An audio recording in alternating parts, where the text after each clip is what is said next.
video es presentado por el Sistema Ciencia Garza Educativa de la Universidad Autónoma del Estado de Hidalgo. Para mayor información, visítanos en www.uaeh.edu.mx. Gracias por aprender.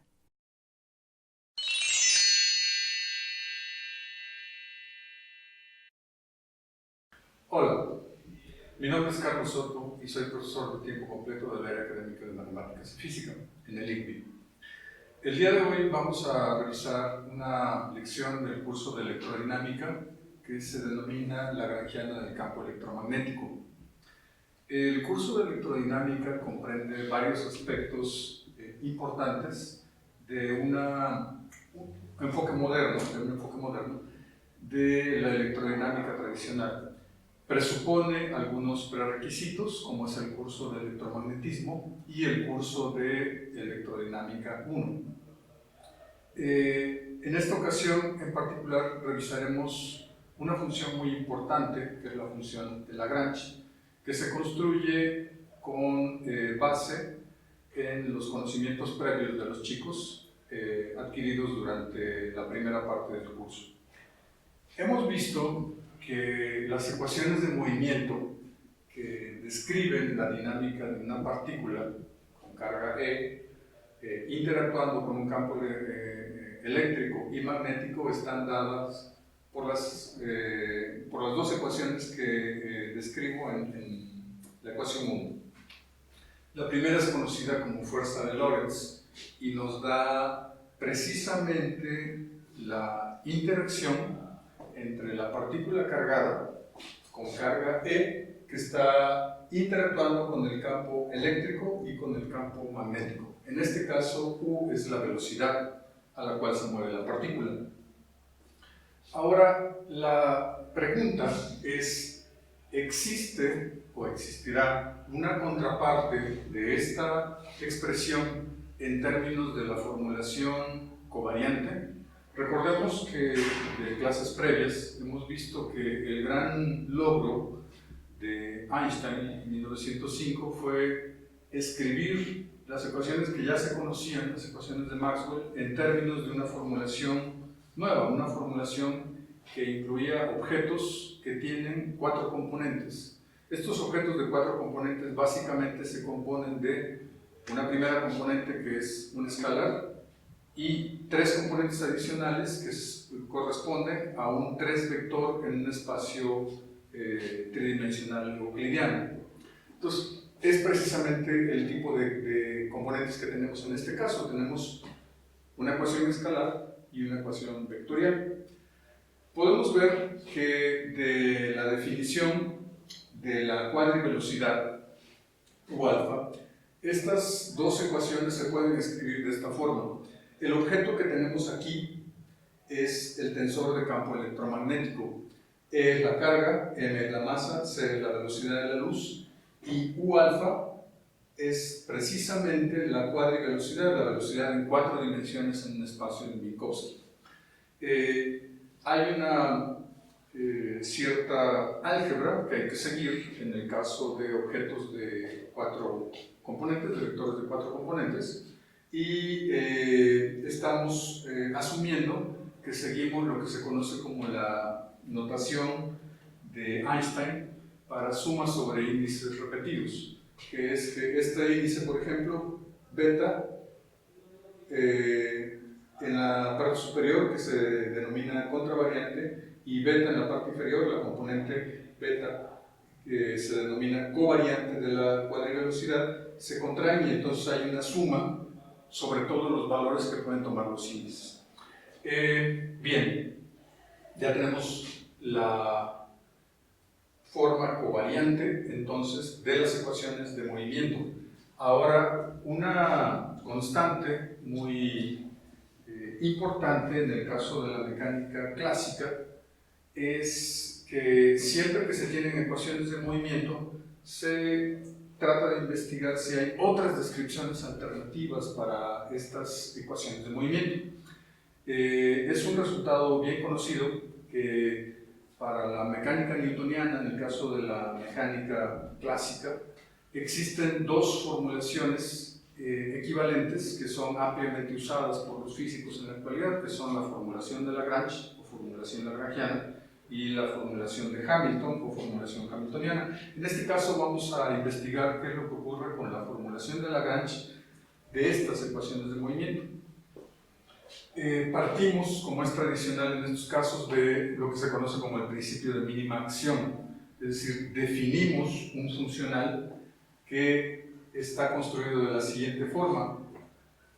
Definimos el funcional A, que denominamos acción, que es la integral desde un tiempo inicial a un tiempo final de esta función de Lagrange, que depende de coordenadas y velocidades generalizadas integradas respecto del tiempo. Ahora, lo que se hace en estos casos es aplicar una variación de este funcional. Se varía el funcional, se establece que esa variación es igual a 0 y por lo tanto tiene un valor extremo. Haciendo una integración por partes, se puede ver que ese valor extremo corresponde precisamente a las ecuaciones de movimiento de Euler-Lagrange. El álgebra es usual, tradicional. Digamos, de aquí vamos a encontrar que las ecuaciones de movimiento que surgen de esta representación son equivalentes a las ecuaciones de movimiento de las cuales partimos. Para ello pasamos a lo que se conoce como el tiempo propio, denominado como tau, y entonces reescribimos la acción en términos de este tiempo propio. Llegamos a la conclusión de que entonces el producto de esta función gamma multiplicada por la lagrangiana es un invariante de Lorentz, porque la propia acción debe ser invariante de Lorentz. Ahora, para construir esa función de Lagrange, que hasta el momento no hemos dicho cuál es, vamos a partir del hecho de que en el caso de la lagrangiana libre, es decir, una partícula que no está interactuando con ningún campo, su forma debe de ser proporcional a la velocidad al cuadrado, porque es precisamente el caso de las partículas. En mecánica clásica tenemos que en el caso de las partículas la lagrangiana libre es un medio de la masa por la velocidad al cuadrado, en el caso de las partículas que no son relativistas. De esta forma entonces llegamos a este resultado, que la parte libre de la función de Lagrange que tenemos acá corresponde precisamente a esta expresión. Hay una nota que considero importante recalcar sobre la ecuación número 5. Es invariante de Lorentz, pero depende de la trayectoria, porque aquí pueden ver que depende explícitamente de la velocidad. Entonces, bueno, ahí tenemos una dependencia explícita de la trayectoria. Ahora, en el caso de que tengamos velocidades bajas, mucho más pequeñas que la velocidad de la luz, sabemos que los potenciales, en el caso de una partícula ya no libre, sino que está interactuando con campos electromagnéticos, que el potencial que domina es el potencial electrostático, phi. Entonces, esperaríamos que la función de Lagrange, la parte de interacción, a bajas velocidades, se reduzca a el producto del campo eléctrico con el potencial electrostático. Para ello, entonces, decimos que la lagrangiana de interacción, en el caso no relativista, va a ser el negativo de este producto, porque recuerden que la función de Lagrange es energía cinética menos energía potencial, entonces tendríamos que restar, que ponerle un signo menos a esta cantidad.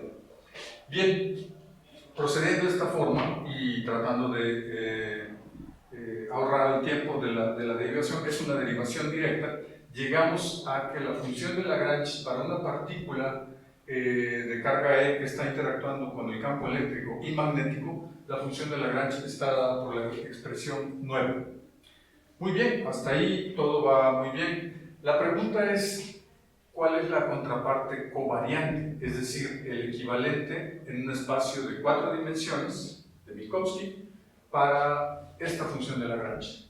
El secreto está en definir lo que se conoce como una densidad lagrangiana. Entonces vamos a pasar de esta expresión de la lagrangiana dada por la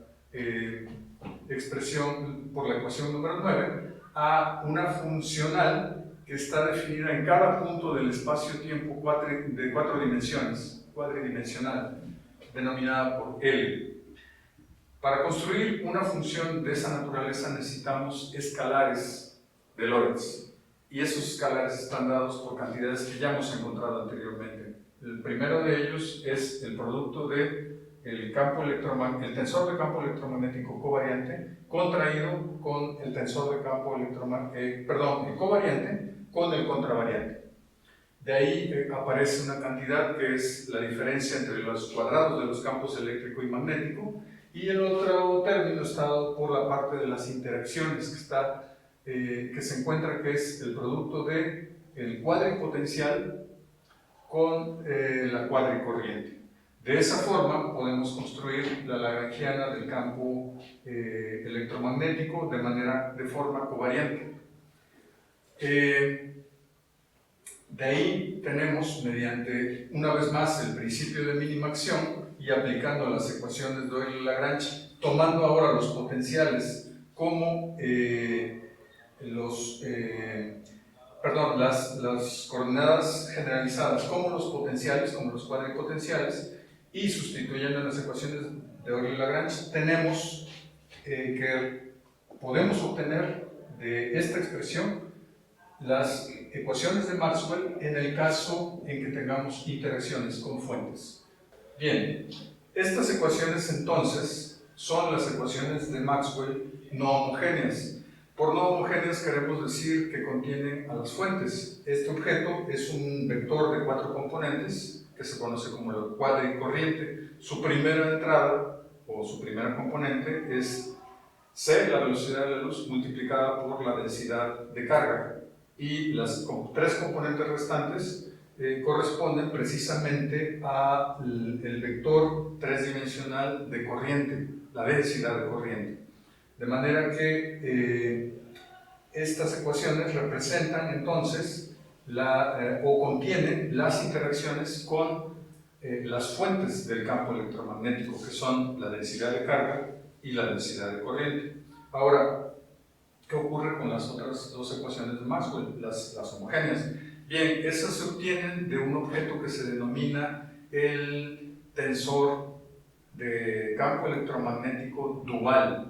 Este se construye de la siguiente forma: se toma el tensor de campo electromagnético estándar, covariante, se contrae con este objeto de 4 componentes que se conoce como el símbolo de Levi-Civita, contravariante con 4 componentes. Y bueno, si uno hace el álgebra y uno, digamos, toma en cuenta la convención de suma sobre índices repetidos de Einstein, se puede ver que es necesario ponerle este factor de un medio para que este objeto esté bien definido. Esto, por cierto, representa una simetría adicional del campo electromagnético, una simetría en la cual el campo eléctrico va digamos, correspondería a un campo magnético, y el campo magnético correspondería a menos el campo eléctrico. Pero bueno, eso ya lo veremos más adelante. De manera que, por construcción de este objeto, si uno calcula la cuadridivergencia de este objeto, dado que esa cuadridivergencia contendría segundas derivadas respecto de la posición, porque recuerden que el tensor de campo electromagnético son primeras derivadas de los potenciales, y usando el hecho de que las segundas derivadas parciales son simétricas respecto del intercambio de coordenadas, y usando el hecho de que este objeto, el símbolo de Levi-Civita, es antisimétrico ante el intercambio de cualquiera de los índices, obtendríamos el resultado de que esta cuadridivergencia es igual a 0, lo cual, por cierto, es consistente con el hecho de que la cuadridivergencia de la corriente J-alfa, de la cuadricorriente, también es igual a 0. Es un resultado que ya teníamos previamente como la ecuación de continuidad. Con esto entonces completamos el esquema. Tenemos las 2 ecuaciones de Maxwell no homogéneas, las 2 ecuaciones de Maxwell homogéneas y la ecuación de continuidad. Algo que engloba de forma muy compacta, digamos, las 4 ecuaciones de Maxwell conocidas, de forma explícitamente covariante. Eso es todo por hoy. Muchas gracias.